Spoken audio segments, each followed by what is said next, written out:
E nós estamos de volta com Bastidores do Poder aqui na Rádio Bandeirantes de Campinas, recebendo agora o vereador Paulo Gaspar, ex-MBL. Bom dia, Paulo, e já explica pra gente essa história de sair do MBL, o que aconteceu? Bom dia, Zezé, Rose, é uma honra, um prazer muito grande estar aqui com vocês. Pois é, depois de tantos anos aí nos bastidores, literalmente, né, levando políticos aí, como Kim Kataguiri, Arthur Mamãe Falei, o próprio Flávio Rocha na época da campanha presidencial, e agora desse lado aqui da telinha, né, então é muito emocionante. Mas enquanto eu era ativista do MBL, eu tinha aquele comportamento de ativista, né? Uma vez eleito, aí eu tenho o Partido Novo, que me deu a cadeira, né?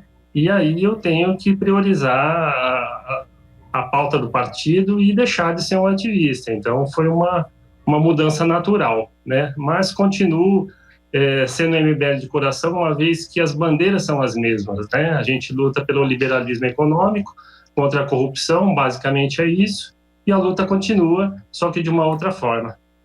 Paulo, bom dia, Rose, tudo bem? Vocês do próprio MBL, Kim Kataguiri, Mamãe Falei, você também, vocês fizeram a defesa do governo, da eleição do Bolsonaro e contra o PT, as forças de esquerdas, né? Qual que é a tua avaliação hoje do governo Bolsonaro e como que você tem falado com os teus eleitores e para quem você pediu voto e para quem você fez essa campanha? Na verdade, Rose, a gente nunca defendeu o Bolsonaro. Foi um voto útil, né? Foi um voto contra o PT, na verdade. Porque o Novo apoiava o João Amoedo, o MBL só apoiou o Bolsonaro no segundo turno. Inclusive, o MBL foi trucidado na época, porque não apoiou o Bolsonaro no primeiro turno. Então, a gente nunca apoiou realmente. E entre PT e Bolsonaro, a gente teve que, infelizmente, optar. E até nas manifestações que a gente fez, as manifestações do MBL chamava PT não chamava apoio a Bolsonaro, chamava PT não. Então, bom, mas qual que é a tua avaliação? Tem hoje isso em relação ao governo? Trágico, né? Foi um desfecho trágico. Lógico que a gente nunca teve grandes intenções no governo Bolsonaro. Basicamente, você tinha o Paulo Guedes e o Sérgio Moro. Eram as duas âncoras do governo que davam um ar de alento e uma esperança. Mas a gente sabia que o Bolsonaro, durante mais 30 anos aí de deputado, ele nunca apresentou nada demais, foi sempre populista, mais do mesmo, e a gente não tinha grandes esperanças. Mas sempre existia aquela esperança na mudança, né? Infelizmente isso não aconteceu, o governo assumiu, fez acordo com o Centrão, destruíram com a Lava Jato e não fizeram as reformas prometidas, passou uma reforma da Previdência que ainda foi desidratada pelo próprio presidente, e aí agora a gente está rezando aí para que saia pelo menos uma reforma administrativa e uma tributária, que difícil de acontecer, mas entrou dois malucos lá na Câmara dos Deputados e no Senado que o Bolsonaro achava que ia apoiar ele, parece que os caras estão querendo ter um protagonismo maior do que o combinado, e a gente viu ontem uma dança das cadeiras ontem inusitada, sei lá, tudo pode acontecer. Vamos ver como é que está o apetite do famoso Centrão, né, Paulo? Porque o Bolsonaro acha que agora deu, colocando, a gente vai falar disso depois, mas colocando a Flávia Arruda ali, e isso daí já estancou um pouco desse apetite voraz de piranha do Bolsonaro. Bom, o Paulo, aqui a gente tem algumas perguntas. Vou começar com as perguntas dos ouvintes para você, porque eu acho que essas perguntas contemplam aí parte daquilo que a gente está querendo saber também. Vindo para Campinas, o Digão Selim, ele pergunta para você: efetivamente, quantos cargos comissionados foram extintos pelo Poder Executivo? 1.150 ou 420? Aliás, na Câmara, desculpa, não Executivo, na Câmara. 1.150 ou 427?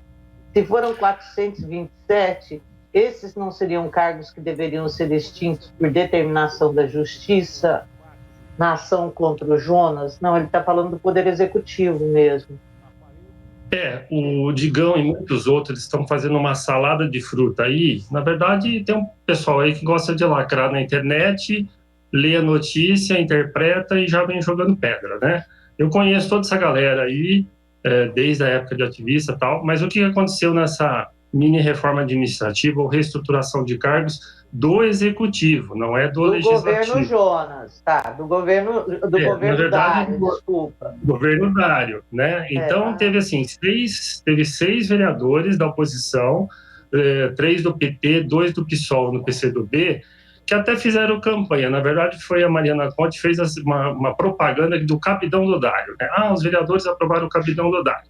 Então, isso é uma baita fake news, porque é um projeto que vem trazer uma economia de 5 milhões de reais por ano, são 20 milhões durante 4 anos. Ele extinguiu 1.150 cargos comissionados e readmitiu, requalificou 720, esqueci a conta, 723, ou seja, desse déficit de extinguido 1.150, criado 720, sobrou 427, que é, na verdade, o que extinguiu de cargos. Essa extinção de 427 vai representar uma economia de 5 milhões ano, né? Então, essas tendências que havia, aliás, desde 1997, se não me engano, essas irregularidades vinham vindo, que aí no governo Jonas ela extrapolou, perdurou no governo do Toninho, do Dr. Hélio, essas demandas do MP vêm de longe. E aí, no governo Jonas, ficou caracterizado aquele cabidão, porque você ia entrevistar comissionado lá que não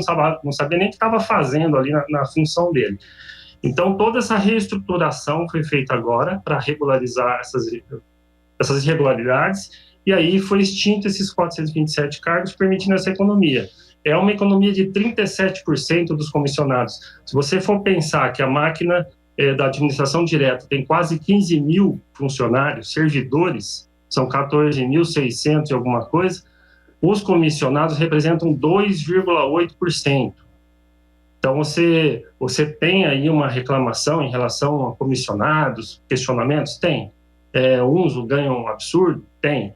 Só que dentro da estrutura da máquina pública, isso representa 2,8%, para ficar bem claro. Talvez, só para explicar, esses 400 e tantos cargos aí não são só cargos de assessoria, né? Que foram extintos, são cargos em comissão que você pode, inclusive, colocar servidores. O fato, Paulo, que às vezes quando se reclama muito de assessores, talvez seja uma falta de fiscalização da própria prefeitura e também o uso político que se faz dos cargos. Na última gestão, a promotora Cristiane Lau, ela chegou a levar alguns assessores para entrevistá-los antes dela fazer a ação civil. E, como você sabe, os assessores às vezes tinha assessor que ganhava 5 mil para organizar fila no CEPAT. Tinha outro assessor que falou que só estava na prefeitura porque o deputado havia indicado. Então, é por isso que, apesar de ser um percentual pequeno, o uso que se faz dos cargos é que é um uso incorreto. E talvez por isso que a população fique tão desconfiada quando se fala de cargos de assessoria. O número de cargos de assessoria que foram extintos foram 51 cargos, né? Isso equivale aí a 11% do total de cargos de assessoria, que é a livre nomeação do prefeito. Você não achou isso baixo, essa extinção? Então, Rose, eu acho que sim. O Jonas tinha prometido entre 10% e 20% na campanha, a gente esperava os 20%. O Dário. Uhum. E até eu propus uma emenda, né? O Partido Novo propôs uma emenda para melhorar um pouco esse projeto, colocar limite de idade para o diretor, colocar, assim como no Maestro tem 28 anos, a gente queria 28 anos para o diretor e para outros cargos compatíveis, a emenda não foi aceita, mas enfim, é aquela coisa do ótimo inimigo do bom, né? E em relação ao uso político que você falou dos assessores, dos comissionados, a população precisa entender que o uso político ele é devido e ele é muito necessário para fazer uma contraposição. Imagina eu entrando lá de prefeito só lidar com servidor de carreira. Eu preciso de cargos de confiança. O que não pode acontecer é abusos, né? Coisas desmedidas, então, como você citou naquele exemplo.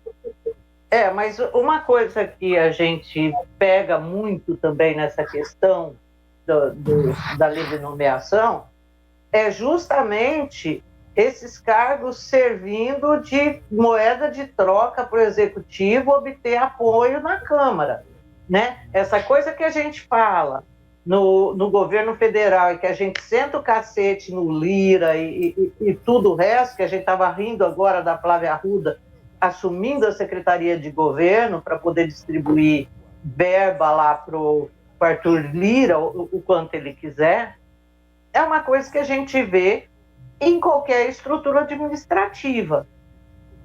Você tem algum funcionário na prefeitura, Paulo? Zero.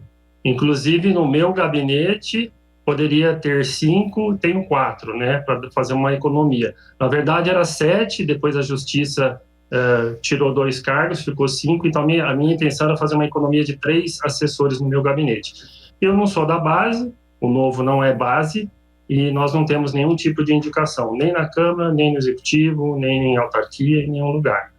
Agora, em relação aos partidos terem indicações, isso em qualquer governo, em qualquer partido existe isso, menos no Novo, né?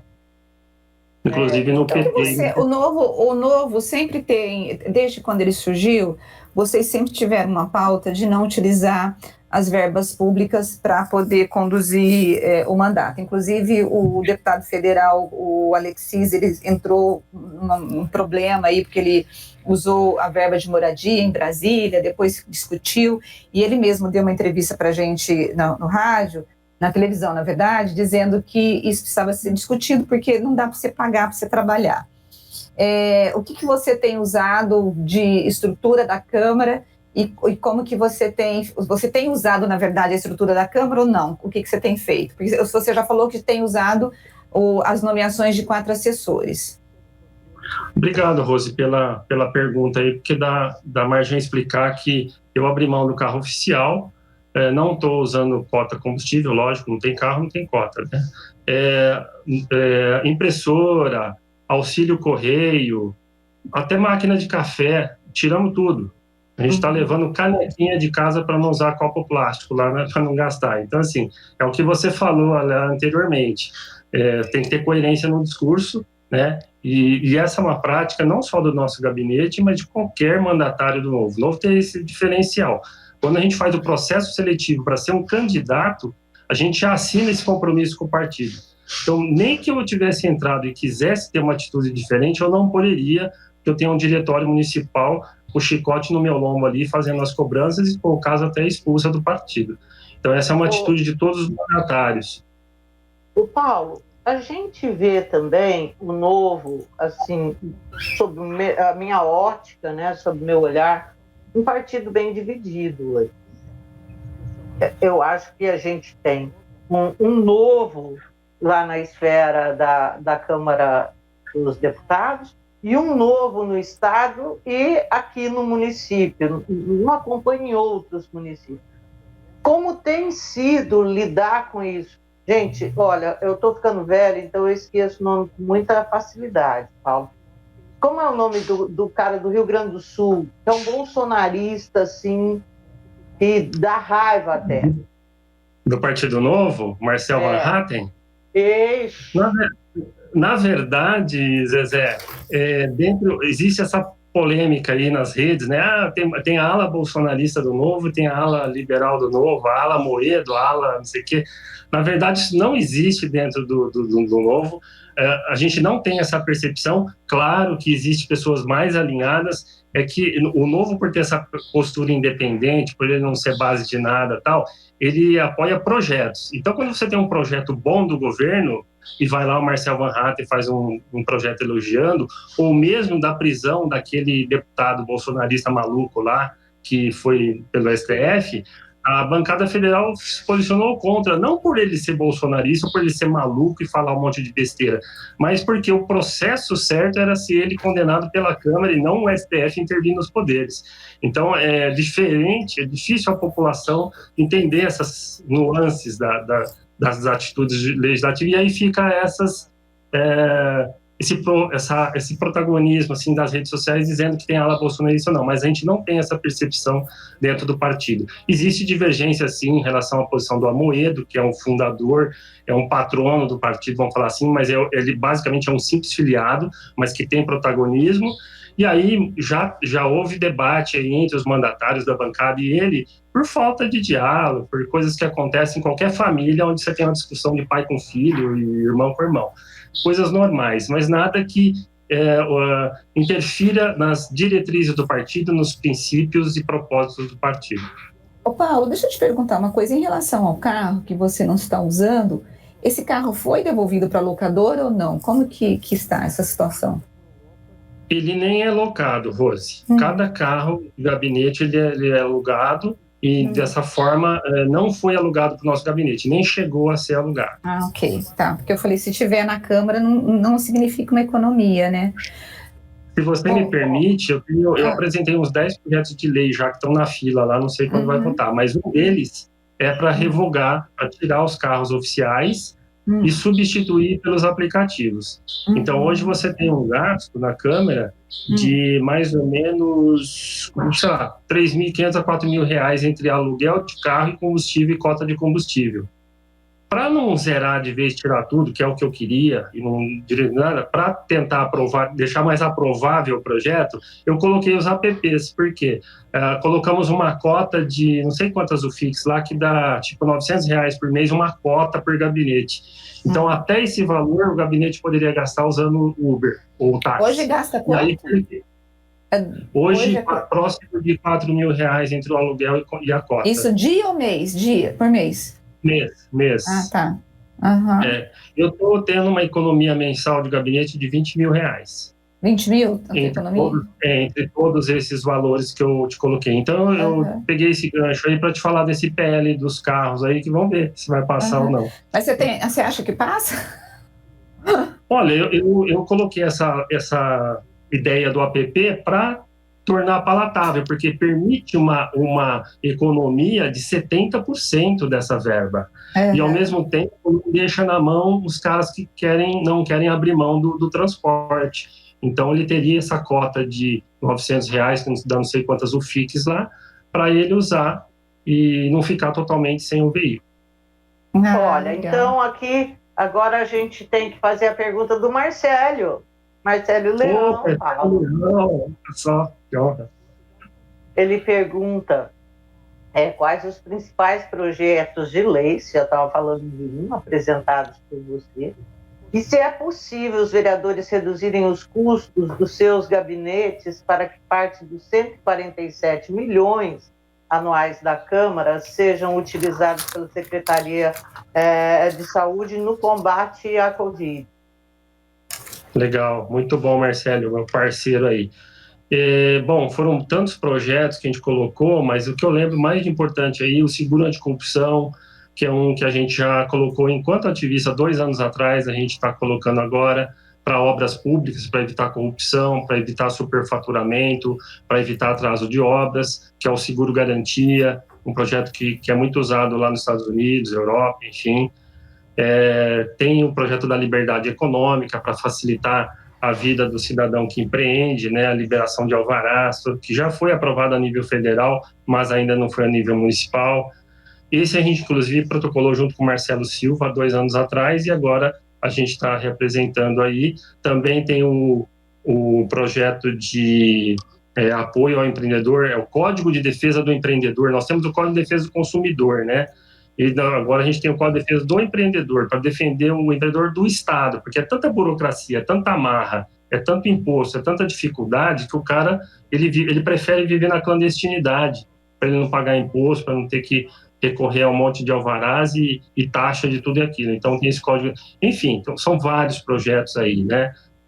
Mas ele me perguntou uma outra coisa, saúde. Eu lembro que ele perguntou uma outra coisa. Redução de custos aí para poder devolver parte dos quase 150 milhões que vão para a Câmara. Olha, eu acho que eu já fiz essa conta uma vez. A despesa dos 33 gabinetes dentro desse orçamento da Câmara não chega a 10% desse valor. Coisa de 7%, se não me engano. Com todas essas mordomias que tem, privilégios que tem, Porque o custo da Câmara é servidor público, é TV Câmara, é o custo da máquina, né? Assim como nos comissionados da prefeitura é 2,8%, o custo dos gabinetes em si, salário de vereador, de assessor, não chega a 10% desse custo. Mas sempre vamos defender, sim, o enxugamento de todos os privilégios possíveis e imagináveis, né? Então, a gente começa dando exemplo pelo nosso gabinete e propondo esses projetos de lei, como o do tirar o carro oficial. A gente também propôs um outro, que vamos ver se vai passar, e vocês vão dar risada, viu? Os diplomas que são concedidos, honrarias e medalhas e tudo mais, a gente está propondo que o vereador pague do bolso. Então, então, se eu quiser propor, eu que tenho que bancar. Se eu quiser dar um nome de rua lá para Zezé, eu que vou ter que bancar. Só que depois tem que estar morta a pessoa, não vai ser em vida, né?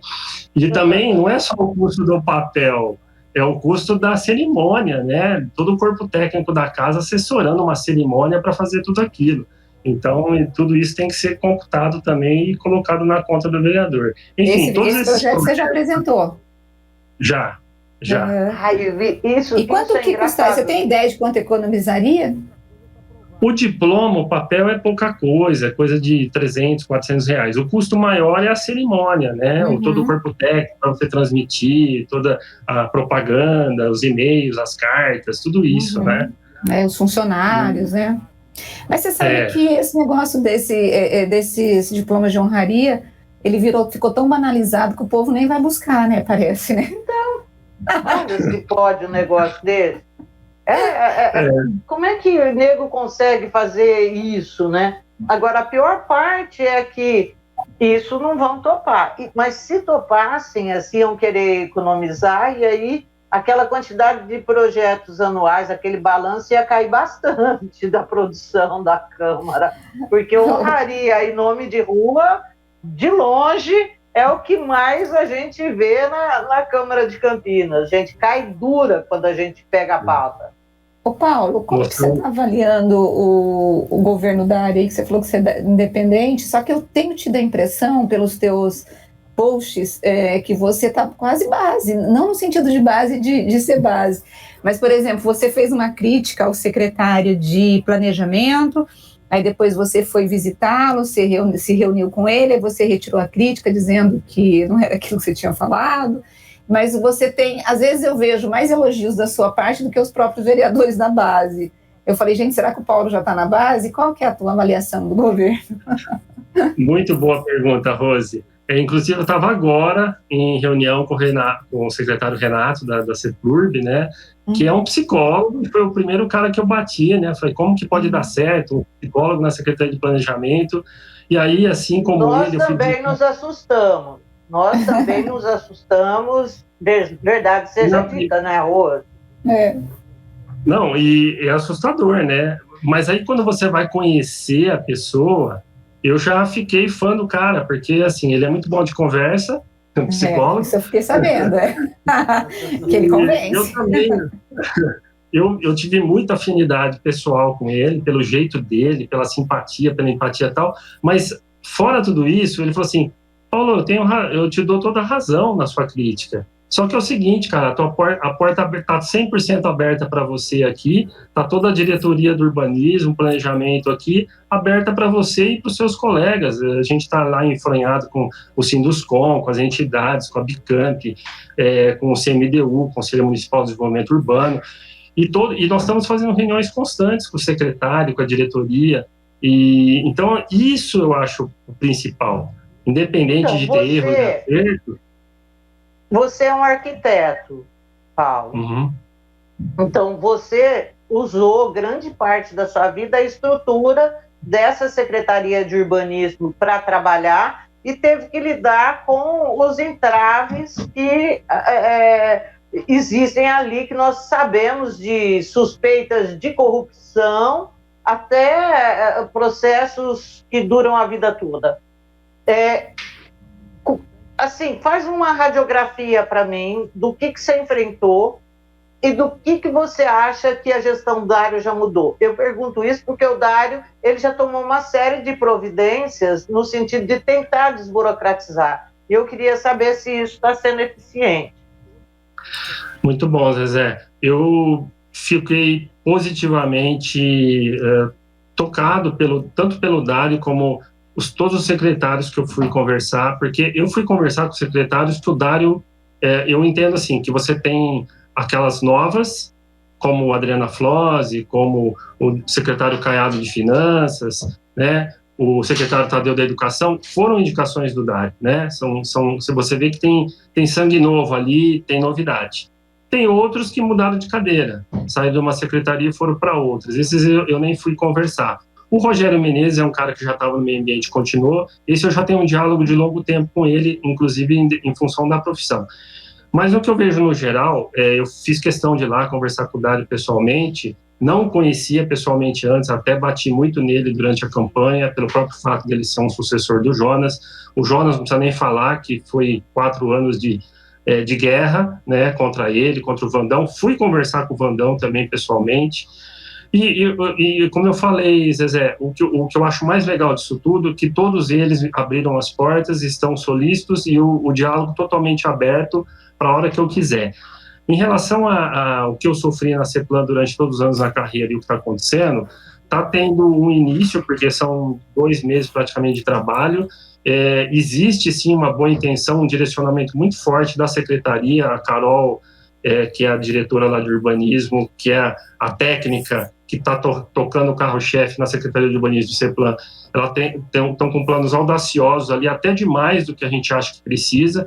Eu acredito que a gente tem que ter uma linha mais no sentido de simplificar a legislação do que aumentar a digitalização dos recursos da prefeitura, investir no programa BIM que eles estão fazendo, que é muito caro, ou grandes tecnologias. Eu acho que no primeiro momento a gente não precisa disso.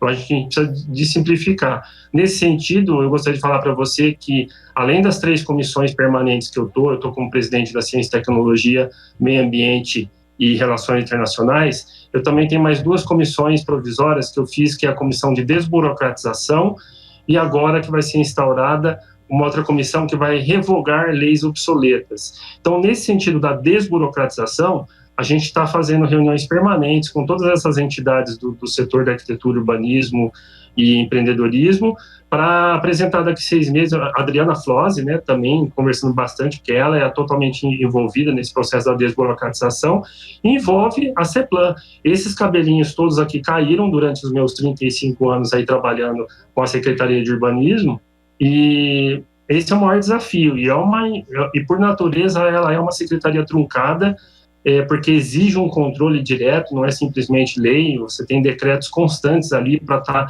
equilibrando, né?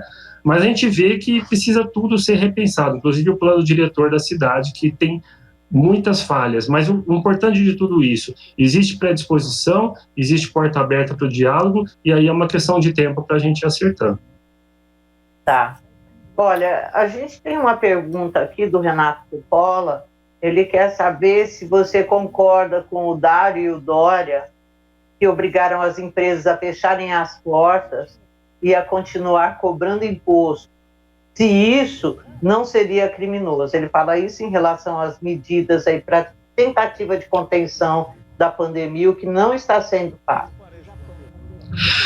Renato, essa questão de ser a favor ou contra é muito complexa, né? Eu, por defender a bandeira liberal, o Partido Novo defende o empreendedorismo, e a gente sempre tenta evitar ao máximo o controle do Estado sobre a vida do cidadão ou sobre a vida de quem empreende, ainda mais no Brasil, que a gente sabe que a maioria da população vive com menos de um salário mínimo, né? Então, os empregos, a renda é fundamental para a sobrevivência, tanto quanto a saúde. Então, é uma dicotomia, é um debate muito complexo, muito difícil, e ele tem que ser regionalizado, ele não pode ser generalizado a nível de Brasil, ele tem que ser regionalizado a nível de cidade. Cada cidade tem a sua realidade. Campinas é diferente de Araraquara, que é diferente de Piracicaba, cada um tem o seu contexto. Então, nós somos uma metrópole com 19 cidades ao nosso redor, somos mais de 3 milhões de habitantes, nós estamos a 100 quilômetros de uma outra metrópole com mais de 25 milhões de habitantes. Então, é altamente complexo você pensar num lockdown ou medidas restritivas com uma metrópole do que uma cidade interior. Então, eu acho que... deixa eu te colocar, você tem se posicionado contra o fechamento do comércio, mas diante de uma epidemia, vamos pegar Campinas, com 200 pessoas na fila de espera, por um leito de UTI, com 97% de ocupação dos leitos de UTI, sendo que hoje nós temos muito mais leitos do que quando nós tínhamos no ano passado, quando começou a epidemia. No começo do programa, eu coloquei aqui que uma pessoa estava no posto de saúde no Padre Anchieta e os assistentes lá do posto falou, gente, só fica quem está com sintoma muito, muito forte, para o restante volta para casa. Eu não consigo entender essa lógica de defesa da abertura do comércio de uma doença que ela é altamente contagiosa por conta do contato. Então, assim, é melhor que as pessoas morram? É isso que vocês defendem? Eu realmente consigo compreender a necessidade do empreendedor, de que ele precisa trabalhar, que tem muita gente passando fome, que a situação está terrível. Mas eu acho que uma coisa não desfaz a outra, entende? Eu não consigo entender essa defesa que vocês fazem. Isso que eu ia complementar aí no meu raciocínio, né, enquanto você falou. Então, eu apresentei o lado todo da complexidade, da questão da economia, da questão do Brasil. E aí eu ia entrar nessa questão da saúde. E aí, por outro lado, tem tudo isso que a Rose apresentou aqui. Nós estamos com o colapso da saúde. Ontem eu fiz uma live com o Dr. Rodrigo Calado, que é do Hospital Mário Gatti. Ele está lá no combate, na linha de frente. E é um cenário de guerra lá dentro que ele colocou. E toda essa situação. Então, nós temos os dois extremos aí, e eu acho que as restrições que vieram com o Plano de São Paulo são terríveis para a economia, mas ela é necessária porque ela veio fazer com que mitigasse a questão da circulação do vírus na sociedade. Só que aí é uma coisa que você tem que ir adaptando, como você falou, agora nós temos aí 100 pessoas na fila para adquirir um leito, e a gente tem que começar a repensar as estratégias. Eu acho que o Dário só não fez um lockdown devido a essa complexidade, que é muito grande, e também sem fazer o lockdown sem oferecer a estrutura de suporte para essas pessoas que estão morrendo de fome, também é complicado, né? E aí eu acho que ele está tentando fazer essa campanha agora de arrecadação, pensando talvez numa renda municipal de assistência, além do cartão Nutrir que já existe, além do auxílio federal que vai chegar sabe lá quando. Então, eu acho que eles estão pensando nessa estratégia primeiro, antes de pensar no lockdown. Eu sou flexível, eu acho que a gente tem que ir mudando o discurso, não as suas ideias, mas a equalização das coisas, né? Não existe solução fácil, não existe certo e errado nessa situação. Então, eu acho que agora a questão da saúde está começando a pesar mais. Ok. Olha, vou te dizer um negócio. É extremamente complicado. Graças a Deus que a gente não é... Eu, pelo menos, não tenho nada a ver com a administração. Porque, cara, é muito difícil tomar uma decisão num país pobre como esse. Numa Inglaterra, se oferece uma ajuda lá de 1.200 euros, estamos todos bem, com comida na geladeira. Aqui não. Ao mesmo tempo, se você libera, você tem o risco aí de morrer uma leva muito maior. E olha que já morreu gente, nós estamos 3.000 mortos por dia no país. O Paulo, bom, concluindo a entrevista, bom, tem um monte de gente brava comigo, porque eu falei que o Van Hatten é bolsonarista. Essa é a minha opinião, vocês podem ter a de vocês. Eu tenho essa impressão toda vez que eu ouço Van Hatten, né? Mas temos impressões diferentes. E eu quero agradecer ao Paulo, falar se você tem alguma mensagem aí que você quer passar para o pessoal. Zezé, agradeço demais você, a Rose, o Marcão, toda a equipe da Band aí, pela oportunidade. Estou sempre de portas abertas aí, que precisar. E é isso, pessoal, eu saí um pouco do debate nacional, eu deixei de bater no Dória, no Bolsonaro, essas coisas, para focar no municipal, até porque tem pautas importantes aqui, e como sou vereador agora, o público que eu devo satisfação agora, acho que tem bolsonarista, tem gente que não é bolsonarista, tem de tudo, e se a gente não focar no municipal, a gente... Então, assim, eu estou apanhando muito de todos os lados, do Zezé, Rose, tá muito difícil, mas... E aí, até a Rose pensando que eu sou base aqui, mas faz parte do processo, né? Eu acho que é isso aí, agradeço muito e peço para o pessoal acompanhar o canal, não só do Paulo Gaspar, mas de todos os vereadores, porque independente de você concordar ou não com qualquer um deles, é você que está bancando a gente, é você que é o responsável por tocar essa cidade e a gente tem que somar esforços aí, e debater política é fundamental para a gente crescer todo mundo junto e aprimorar o serviço para o cidadão. Muito obrigada, Paulo.